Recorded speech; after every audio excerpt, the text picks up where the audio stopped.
I've decided to make a video about economics because I wasn't taught economics in school, and I'm pretty sure that the economics that people were taught in school, the people who took an interest in it, was massively overcomplicated and the incorrect information. So this is my take on economics from running businesses all my life and studying it from my own perspective.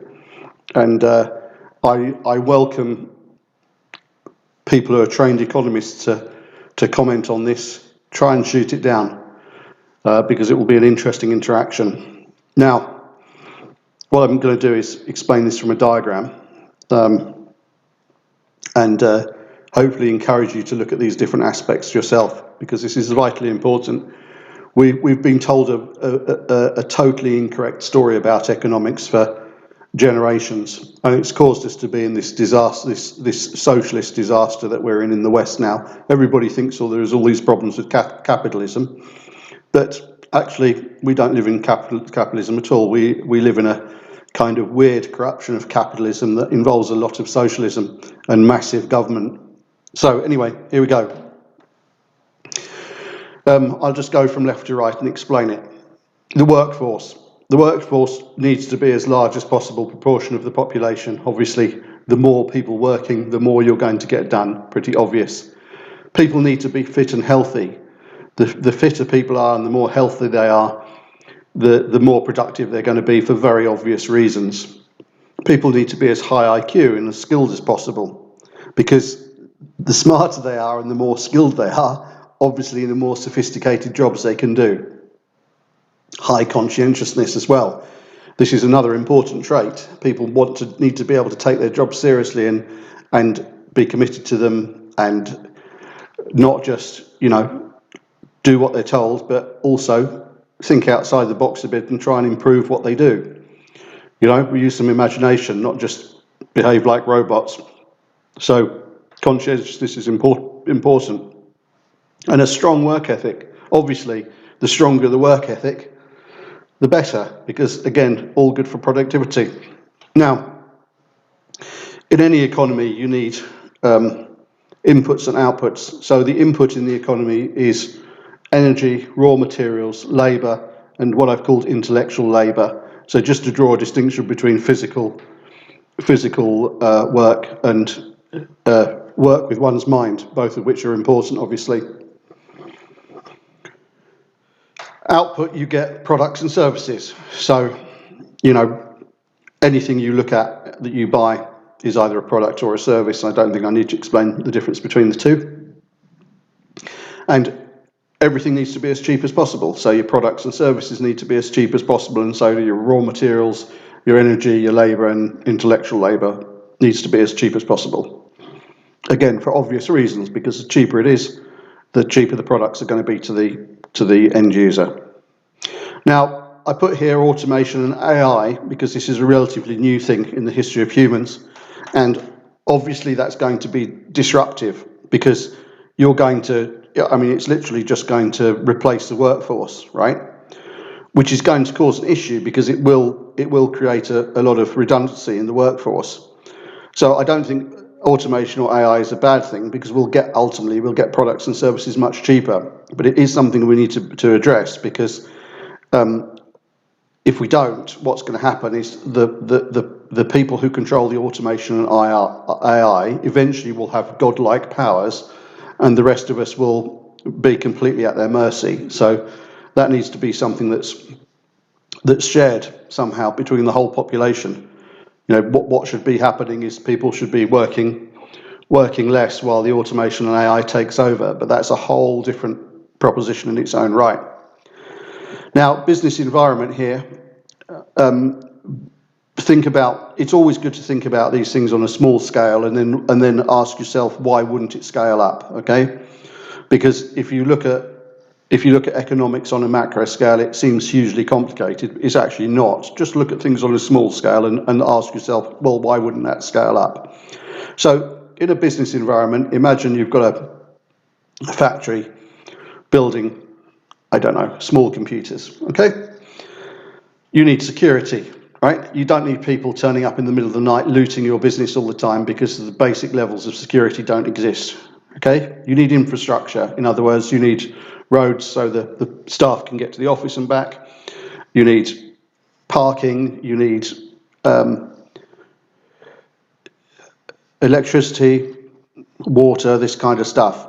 All that needs to be reliable and stable and cheap. Okay, again, the cheaper and safer and more stable, the easier it is to operate. You need rule of law, because if you've got an unfair legal system which benefits people in government, for example, over other businesses, it's highly demoralising for those people who are trying to earn an honest buck. And again, it makes it very difficult to operate a business if you can't rely on the law to protect you. This is a huge problem in the West, as we can see, because we've got issues with the indigenous populations being pillaged in favour of the immigrants, because this suits the government, because governments have gone socialist. Now, regulation.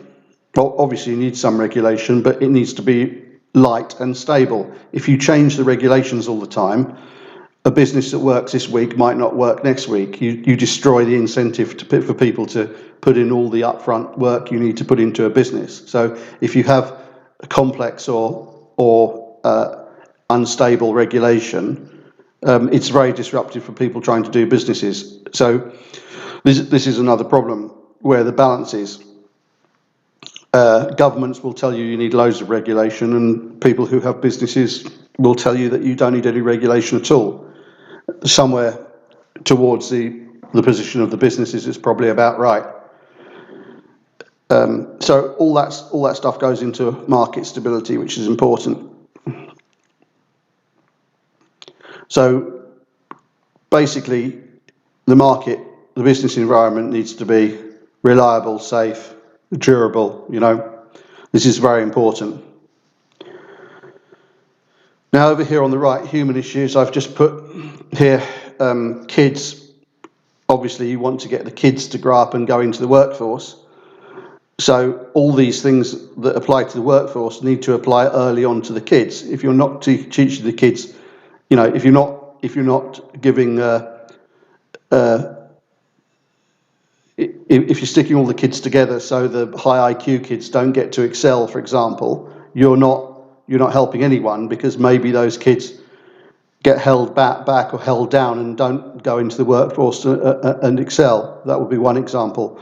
Letting kids get fat and unhealthy by telling them all sorts of social justice nonsense.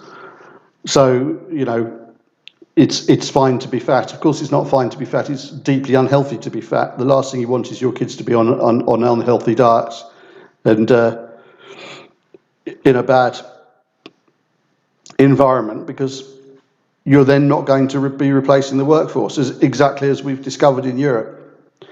Now, elderly and injured people, also, they need to be cared for, but this needs to be done in a fair and humane way. For example, if you've got, I'm not sure why people who have been 150 kilos all their life get access to healthcare at all, because that's totally self-imposed. You can't. That's self-inflicted. Well, why would you have a healthcare system that treats people who have harmed themselves in the same way as people who've made the right decisions? It just incentivizes completely the wrong decisions. Again, affects the workforce. Now, there's a whole bunch of other issues about family and the falling fertility rate in Europe and stuff like that, which is affecting all of this. But that's a whole different proposition.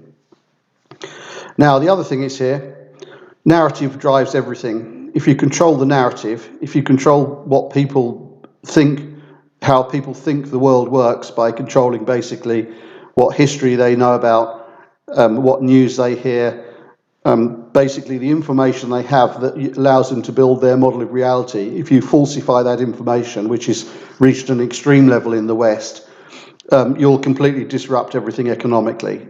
For example, the idea that you can take people from third world nations and pour them into highly advanced Western nations and not completely disrupt everything is nonsense. And yet people believe that makes sense.